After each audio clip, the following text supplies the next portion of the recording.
you have questions, Bodie's back with answers in the garage. Welcome back to In the Garage. Today we're talking about, if you're just joining us, tires and wheels. And we got on the phone with this good friend of ours, Richard from BF Goodrich. And Richard, you were talking about your new tire that you got coming out before the break. Tell us a little bit more about it. Okay, all right. Well, it's called the G4 Sport Comp 2. Kind of a long word there, but just call it Comp 2, and that works very well. All right. But basically, it's taking technology is changing every day, so we've updated rubber compound as well as updating the internal construction, so that basically we've got a tire now that's about 8% better in dry than the original Sport, and it's probably somewhere in the range of about 30% better in wet.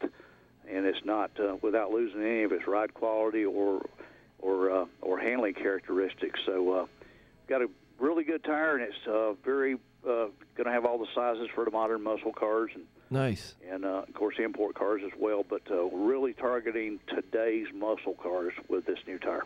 Oh, very cool, very cool. And if someone wanted to see it, where would they go? Why don't you tell us your web address and stuff? Okay, the website is bfgoodrichtires.com.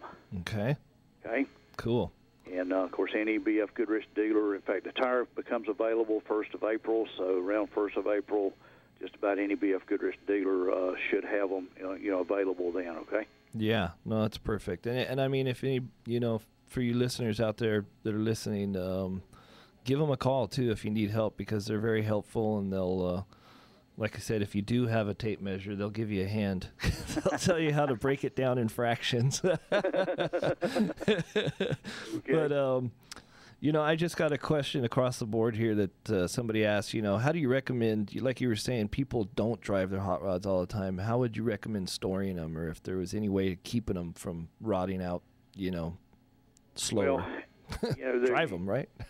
Yeah, drive them, wear them out, and keep buying them. Yeah, there you go. I guess that's. But if you, deal with reality here, and a lot of us will have those tires for many, many days or many, many years. Mm-hmm. If you've got your car in your shop and you're not using it, keeping the load off of it, it's not going to hurt. It's gonna probably be good. But the main thing is keep them in a dry and preferably dark space. Cool. You don't want to put them next to a compressor or a generator or something like that because of the. I'm not a chemist. I don't understand all that stuff.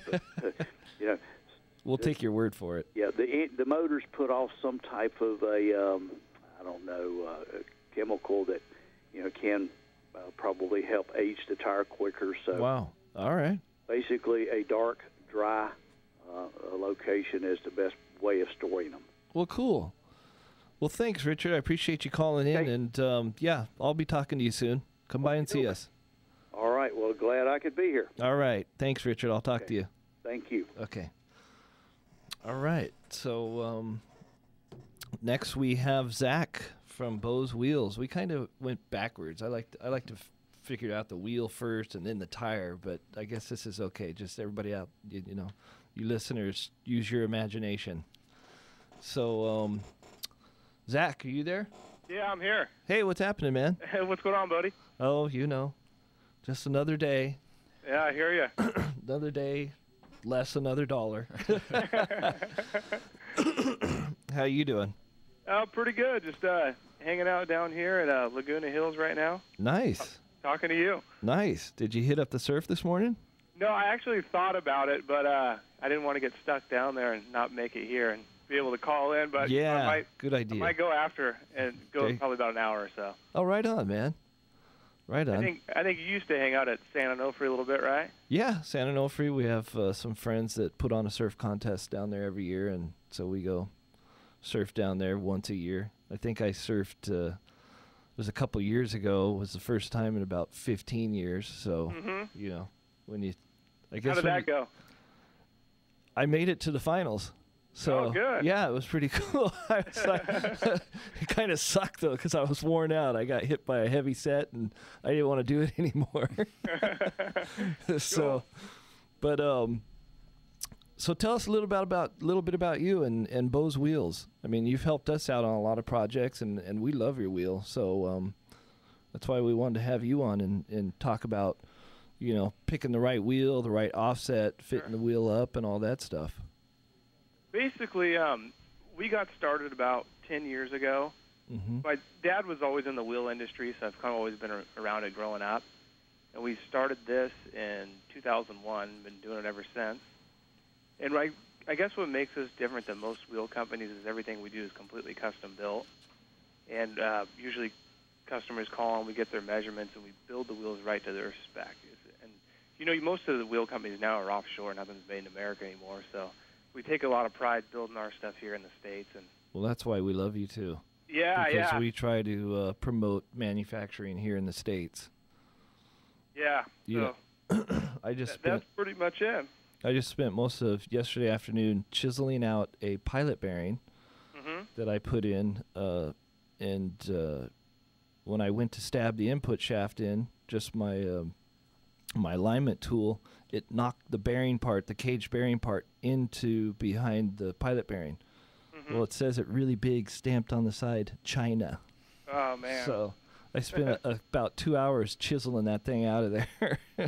Yeah. So that's why I like the American-made stuff. And no, and I really like dealing with you guys too, because when it comes to fitting up the wheel and tire, brakes are a big consideration as well. You know, when you're putting on the brakes and stuff, and I liked you guys immediately because you asked us, what brakes are you running? What size brakes are you running? And all the good questions, you know? Yeah, definitely. We always do that. When someone calls in, they're going to order wheels, we always ask them what brakes are you going to run. And we have a really close relationship with most all the brake companies, Bear, Willwood, all the companies out there. So what we'll do is we contact them and we give them the part number, and they'll give us the brake template, and we'll look at it and make sure everything's spec'd out right, and we'll build our wheels around the brakes. Yeah, because that's real important. If you buy a wheel and you didn't take that into consideration, and you took someone's advice and put this big Willwood or, you know, Brembo disc brake setup on it, and you've paid all this money, and then you buy the wheel and you stick it, you go, uh-oh. That's, that's it happens a lot. People, no one tells them when they buy the wheels, they order the wheels, and they go to put them on, and boom, the caliper hits the back of the spoke. Well, when we come back, we're going to talk about why it's so important. So hold on 1 minute.